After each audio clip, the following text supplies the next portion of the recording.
자, 9번째 물건입니다. 제주시 해종동 과수원으로 세 필지인데 6분의 1 지분 매각으로 나와 있어 가지고 6분의 1 지분 매각인데 여기에 보시게끔 되면 5억 천짜리가 얼마? 2억 5천까지 떨어졌습니다. 이것도 몇 평이에요? 1000평이죠. 1000평인데 이것도 예를 들어서 60만 원이라고 그러면 6억 정도쯤 가는 건데 지금 얼마까지 떨어지면 25만 원 정도까지 떨어진 거죠. 이것이 떨어졌는데 제가 보기에는 아주 좋은 땅인데 문제가 뭐가 있냐면 여기 뭐야? 선순위 가등기가 있습니다. 강제경매로 해서 1억 3천 나와 있고 여기 보면 설정된 건 하나도 없죠. 근데 뭐가 있어요? 가등기가 있죠. 그러니까 우리 강제경매, 토지경매 압류보다도 선순위 가등기지 않습니까? 그러니까 낙찰자가 이 가등기 어떻게 한다? 인수라는 이런 얘기예요. 그러니까 우리가 이거를 뭐 한다? 낙찰을 받았다고 가정하십시다. 이걸 뭐해? 낙찰 받았죠. 2억 5천에 낙찰 받았죠. 받고 났더니 이 사람이 뭘 했어? 가등기를 바로 뭘로 했어? 본등기를 만들어버리죠. 그러면 우리는 그냥 낙찰만 받고 잔금을 냈다가도 본등기 해버리게끔 되면 우리는 한 개도 건질 게 없이 남의 것이 다시 되는 겁니다. 자, 그런데 여기 가등기 날짜가 언제죠? 가등기 날짜가 2003년이죠. 지금 우리가 지금 하는 거 지금 2022년이죠. 그럼 몇 년 됐죠? 약 18년 됐죠. 가등기는 10년 이상 됐을 때는 제척 기간에 의해서 우리가 이거는 낙찰을 받자마자 가등기 어떻게 한다? 멸실 소송을부터 내서 가등기부터 먼저 어떻게 한다? 지워야 된다 이런 얘기. 따라서 이거는 이 가등기가 있다고 하더라도 제척 기간에 의해서 가등기를 지울 수 있으니까 아무 염려하지 마시고 입찰에 들어가자 이런 얘기입니다.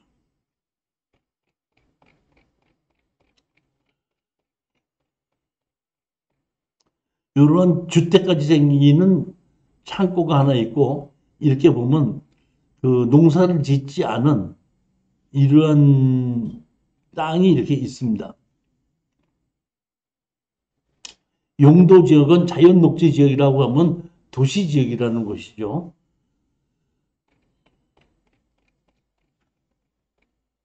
열 번째 물건입니다. 제주시 삼도 이동의 지목이 대지입니다. 대지인데 이건 대지 전부 다인데 몇 평이?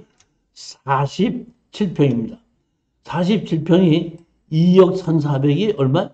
1억 5천, 1억 500까지 떨어진 건데 제가 여기를 보게끔 되면은 골목을 들어와서 여기 있는 한 필지인데 옛날 집 있던 한 필지인데 대문은 이렇게 있고 그 안에는 이렇게 텃밭이 있는 걸 보다 보니까 옛날에 주택이 지어져 있었는데 주택을 어떤다? 다 허물어 버리고 새로 짓지 않고 바깥에 있는 큰 나무 그대로 두고 여기는 현재 집을 짓지 않고 그냥 밭으로 쓰고 있는 것 같아요. 여기는 삼도 이동이라 그러면 뭐냐면은 제주시에서 거의 중심가예요. 중심가에 있는 이렇게 보면 노출돼 있는 땅, 가격이 노출돼 있는 땅이죠. 노출이 돼 있는 땅인데 이렇게 3차까지 떨어졌다 했을 때는 우리는 이것이 그 매매가 다시 말하면 다른 쪽이 제도가 많이 발달하다 보니까 옛날 구도심이기 때문에 그렇게 가격이 안 올라간다 이럴 수도 있기 때문에 절대로 높게 받아서는 안 되고 이것도 60%의 낙찰을 받아서 80%에 팔고 나온다 이 정도로만 생각하고 받아야 된다 이런 얘기입니다.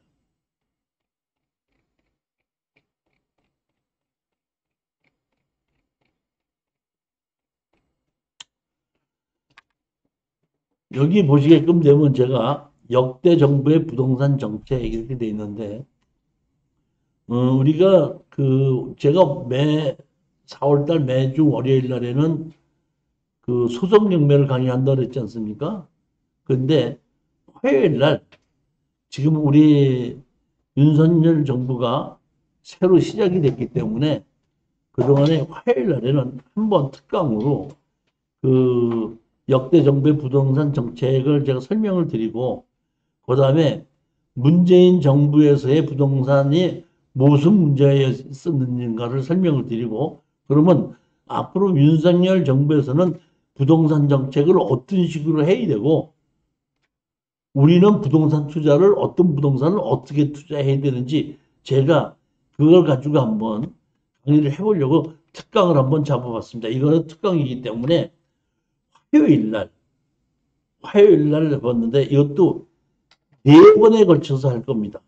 그러니까 첫째 주서부터 4번째 주 매주 화요일 날 오후 3시 30분서부터 6시까지 해서 4회에 걸쳐서 할 건데, 맨 마지막 날에는 윤석열 정부에서는 앞에 문재인 정부와 부동산 투자가 뭐가 잘못됐기 때문에 무엇을 어떻게 고쳐야 하는지 그것을 가지고 중점적으로 설명을 해보고, 그럼 그렇게 바뀌었을 때는 우리는 부동산 투자를 어떤 식으로 어떤 물건을 어떻게 낙찰을 받았을 때 수익이 될 수 있는지 그것도 한번 좀 강의를 해보려고 생각 중입니다. 이거는 다음 달 화요일입니다. 화요일에 시간은 똑같이 3시 30분에서부터 6시까지입니다. 사실은 이 역대 정부의 부동산 정책은 제가 우리 경매나 토지 개발 과정에서 강의하는 것이 아니고, 제가 예전에 강원대학교에서 이 부동산학과 그 교수로 있었을 때 이 역대 정부의 부동산 정책을 제 나름대로 연구를 해서 강의했던 그러한 내용을 다시 지금 그 이명박 정부까지 제가 만들었었는데, 그 박근혜 정부하고 문재인 정부까지 더 추가를 해서 우리가 설명을 하고, 그 다음에 윤석열 정부에서는 그런 부동산 정책을 어떻게 바꿔야 되고 우리는 어떤 식으로 투자를 해야 되나, 이걸 가지고 지금 한번 제 나름대로 한번 판단을 하고 생각해 보는 겁니다. 11번째입니다. 당진시 송화급 한진리 토지 건물 전체 매각이고 거주자가 없습니다. 여기 한진이라고 하는 것은 보면 당진에 가면 당진항이 있고 그 맞은편에 평택항이 있죠. 그 당진항이 있고 있는 것이 이게 뭐야? 한진이에요. 거기 제가 이제 항구도 갔고 거기에 포구도 있어서 우리가 현장 답사 갔을 때는 그쪽에서 회도 먹고 했었는데, 여기 보시게끔 되면 제일 먼저 거기 현대제철이 있고 그 또 하나 무슨 제철이 있는데 그 한진리에 포구가 있고 제철 큰 공장이 2개가 있어서 거기에 있는 보면은 그 현대제철인데, 이쪽에서 보면 그 원룸으로도 월세가 많이 나갔던 곳인데 토지 건물 전체가 나왔는데 지금 얼마까지 떨어졌냐면 2억 5,400짜리가 1억 2,400까지 떨어진 것이 경매로 나왔습니다. 나왔는데 등기부 등본을 보게끔 되면 상속자가 이렇게 많아요. 근데 상속자가 많아도 상속의 지분이 아니라 토지 건물 전체가 나왔기 때문에 상속자가 뭐 100명이 있어도 상관이 없어요. 그냥 상관없이 우리 등기 이전을 하니까. 그런데 문제는 뭐가 있냐면 여기 보게끔 되면은 등기부 등본에 약정 금지 사항에서 판매 특이하게 돼 있죠. 그러니까 이 구책은 한국주택금고에 따른 것으로서 이건 뭐야? 팔거나 매매할 수 없다. 이것이 어떻게 한다? 여기 있는 것인데 이것을 제가 경매 물건이 나온 걸 제가 추천을 한 거거든요. 그럼 이게 왜 이렇게 된 거냐? 이것은 제가 판단해 보기에는 여기에 사시던 분이 노인분이 살다가 돌아가신 것 같은데 그분이 주택연금을 신청한 거예요.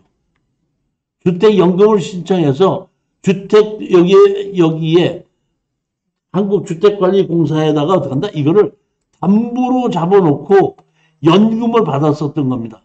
연금을 받았었는데 연금을 받던 분이 돌아가시다 보니까 그걸 어떻게 한다? 상속을 했죠, 이렇게.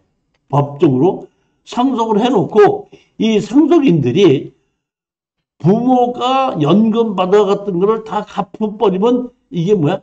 상속자들한테 가는 겁니다. 근데 거기에 그 상속자들이 이걸 갚지 않으면은 이걸 지금처럼 이렇게 어떻게 한다? 경매로 내놓습니다. 경매로 내놔가지고 이걸 팔아가지고 여기에 보면 지금 뭐냐면 1억 2,400까지 우리가 떨어지면 예를 들어서 1억 2,500에 우리가 낙찰을 받았다 그러면은 연금으로 먼저 돌아가신 분들이 가져가는 것하고 이자고 다 합쳐봤더니 얼마? 9천만 원이더라. 한다 그러면 돈이 좀 경매로 팔았을 때 좀 남았지 않습니까? 남은 것을 아까 상속자한테 줍니다. 그런데 예를 들어서 이것이 우리가 1억 2,500에 낙찰을 받았는데 조사를 해봤더니 연금으로 그동안 받아간 것이 얼마야? 2억이야. 2억일 수가 있지 않습니까? 2억이야. 그러면 모질하지 않습니까?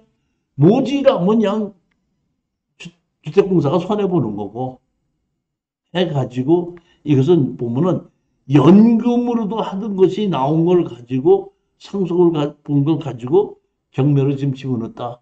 이렇게 아시면 됩니다. 그러니까 여기에 있는 등기부 등본에 있는 이 내용은 무시해도 되고 주택금융공사 근데 자기네들이 집어넣은 거죠. 이 사람들이 뭐 해놓고 팔지 못하게끔 약정을 해놓고 이 사람들이 팔게끔 했다 이런 얘기입니다.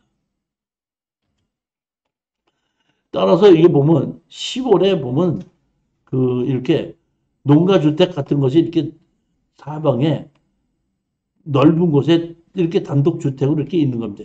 이렇게. 그러니까 뭐 집 자체도 상당히 깨끗하고 좋고 뭐 아무 문제가 없거든요. 그러니까 이것도 질르지 않고 제가 얘기했죠. 우리가 그 지분으로 샀을 때는 협상을 하는데 이건 지분이 아니고 토지 건물 전체이다 보니까 아까도 말씀드렸듯이 60%에 사서 80%에 팔고 나온다. 60%에 그냥 입찰 들어가는 겁니다. 들어가서 얼마에 공인중개사인데 80%에 팔아주십시오 하고 맡겨서 팔리면 되는 거. 저 같은 경우에 감정가격의 80%로 팔아달라고 만들어놨을 때 공인중개사들이 보통 보면 3개월에서 6개월 안에 다 팝니다. 12번째 물건을 보시겠습니다. 금천구 시흥동에 도시형 생활주택의 9분의 2 지분 매각이 나왔습니다. 여기 그러니까 도시형 생활주택의 조그만 곳에 제가 보기에는 아들이 엄마를 모시고 같이 사는 것 같아요. 김주호라는 아들이 있고, 뭐야? 이상나를 엄마가 있고, 아들이 몇 년? 62년생. 그 다음에 엄마는 몇 년생? 33년생이에요. 그래서 11분의 2 지분, 11분의 9 지분이 있었는데, 이번에 뭐 만나서 11분의 2 지분만 나온 겁니다. 11분의 2. 그러니까 우리는 이것들 다 팔아서 나눠 갖자고 해도 되고, 그렇지 않다면은 그 이 성례를 상대로 당신이 내 집을 사용하고 있으니까 지료를 내놔라고 신청해서 지료만 가지고 20내 지분만 다시 어떤다? 경매로 집어넣고 우리의 입장에서는 공자 우선 매수를 해서 이것을 싸게 다시 낙찰받을 수 있다 이런 얘기입니다.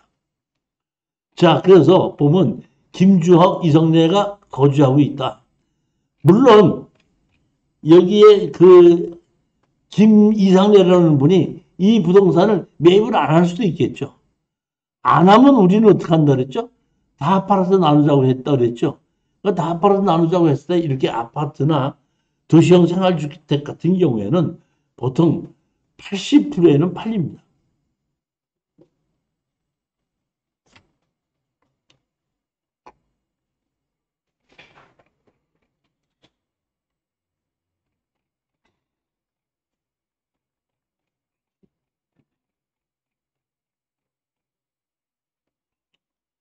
열세 번째 물건입니다. 진주시 단독주택입니다. 여기는 감정 가격이 3억 6천짜리가 1억 4,700까지 떨어졌습니다. 보면은 41%까지 떨어졌으니까 보통 49%에서 한 번 더 떨어진 겁니다. 그런데 여기 보시게끔 되면 뭐가 있죠? 위반 건축물이 이렇게 돼 있죠. 위반 건축물 뭐가 위반이 됐는가를 제가 조사를 해봤습니다. 봤더니 자 여기입니다. 보십시오. 여기 보시게끔 되면은 여기 빨간 거 이렇게 표시해 놓은 거 있죠? 여기에 여기하고 요거하고 1층이고 2층에는 여기 빨간 거 표시해 놓은 거 있죠? 이 2층에는 이만큼을 눕혔고 1층이 이렇게 눕혔다 이런 얘기입니다. 여기서 불법 건축물이라고 당연히 했죠. 불법 건축물은 뭐 한다? 양성화 시켜주지 않습니다. 그러니까 양성화 될 것도 없기 때문에 다시 말하면 이거를 완전히 허물고 딱 없어서 아무것도 없었다는 것이 확인이 되고 난 다음에 그 다음에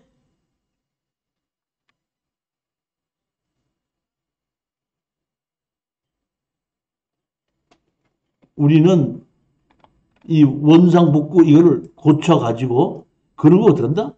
팔아야 된다 이런 얘기입니다. 근데 제가 이렇게 봤을 때에 여기 보면은 이만큼이 어떤다? 불법 건축물이고 2층에는 이만큼이 불법 건축물이거든요. 그리고 집은 새 집이에요. 잘 지었죠? 근데 보게끔 되면 제시회에서 여기하고 여기 두 개 제시회 있죠? 그러니까 이거 보면 낙찰을 받고 난 다음에 여기를 보면 중축을 해서 늘린 게 아닌가 싶습니다. 따라서 이거는 여러분이 아셔야 될 것은 우리가 예를 들어서 다가구라고 치십시다. 먼저 음성에 있는 다가구가 4층짜리가 경매가 나왔거든요. 그게 이제 보게끔 되면은 경매로 나왔는데 거기에 불법 건축물이 되어 있습니다. 불법 건축물이 뭔가 하고 봤더니 옥상에다가 조립식 건물로 방을 3개를 넣더구만. 그러니까 그 방 하나에 35만 원씩을 받고 있더라고요. 그러면 35만 원씩 한 달에 받으면 한 달이면 105만 원이죠. 그러면 105만 원을 1년이 12개월인데 2개월은 공실 쳤다 그러면 10개월만 치게끔 되면 1,050만 원이죠.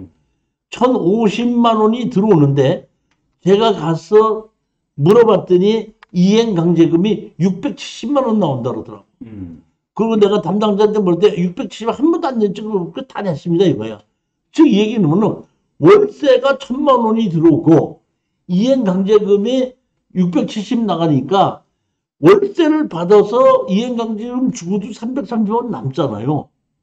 그러니까 그건 안 고친다 이런 얘기입니다. 그런데 이것은 그렇게 월세 주는 집이 아니죠.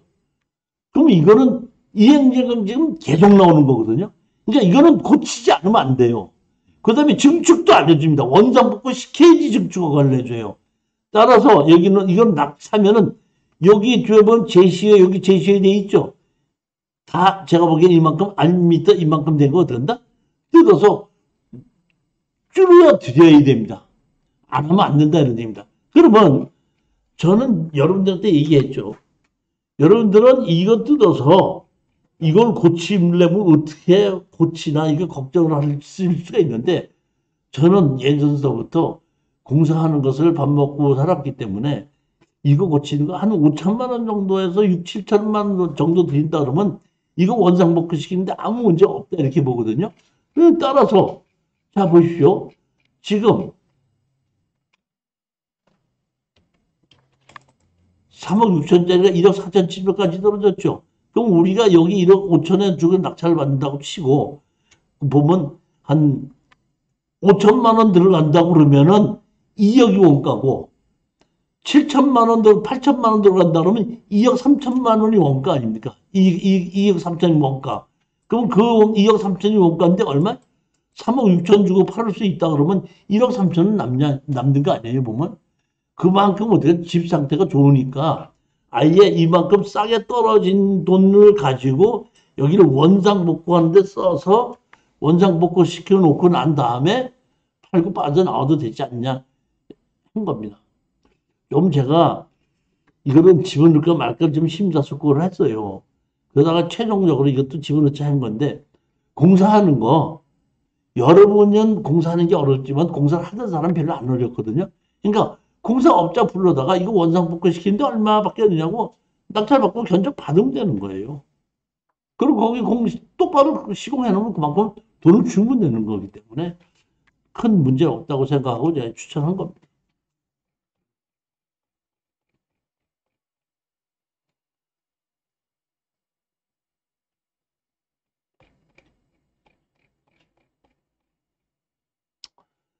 열여섯 번째입니다.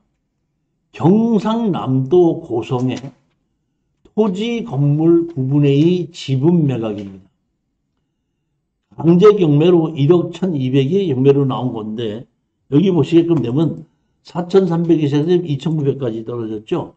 근데 뭐해? 9분의 2 지분 매각이죠. 자, 그럼 건물 한번 보시겠습니다.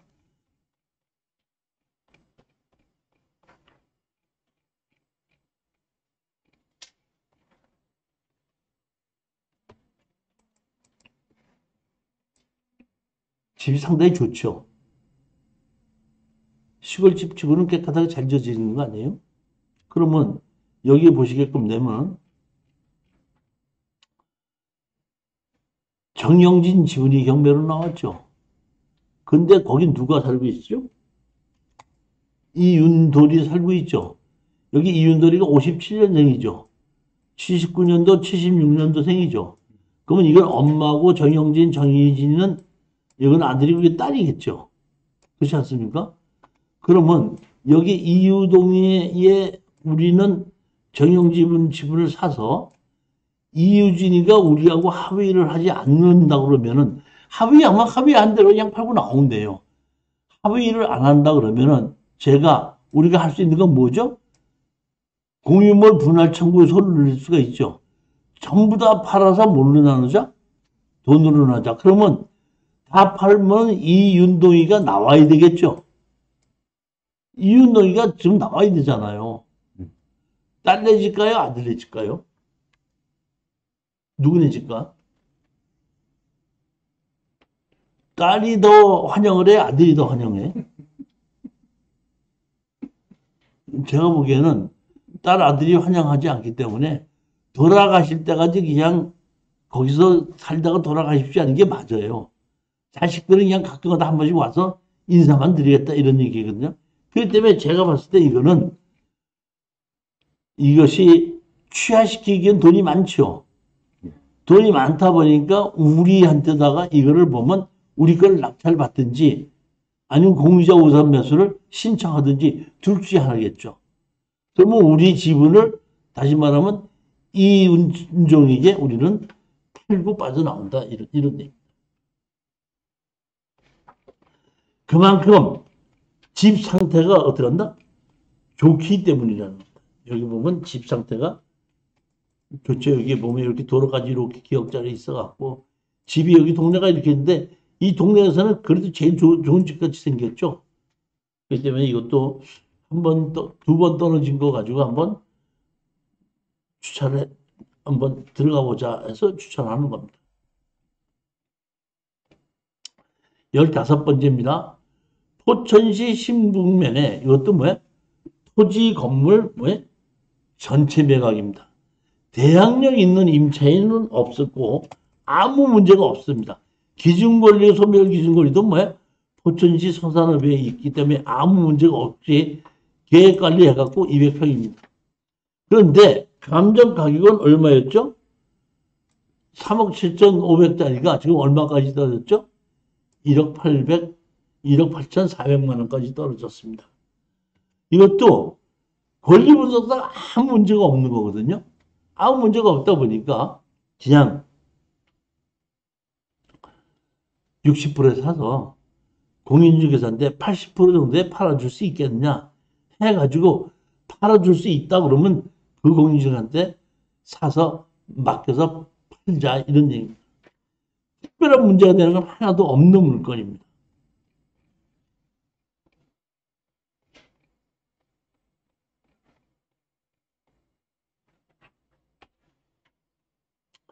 영주시 영주동 토지 건물 전체 매각에 여기 보시게끔 되면 감정이 1억 1,600이 됐다가 4천만 원까지 떨어졌어요. 떨어졌는데 가만히 보게끔 되면은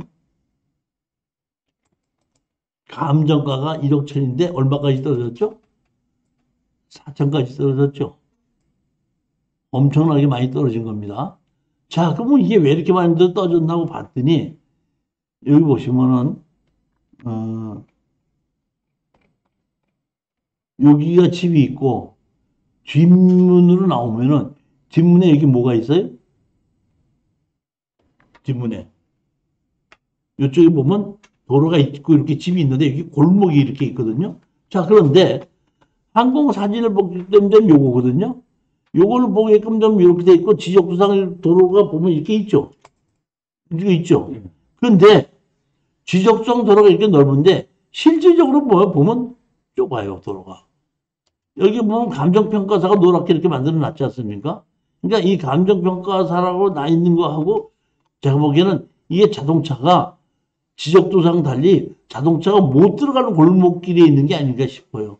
그러다 보니까 요쪽 길도 그렇고 요쪽 길도 그렇고 좁고 골목길에 걸어 들어가다 보니까 가격이 떨어졌는데도 사지 않았는가 이렇게 봤는데 그래도 가격이 지금 34%까지 떨어졌죠.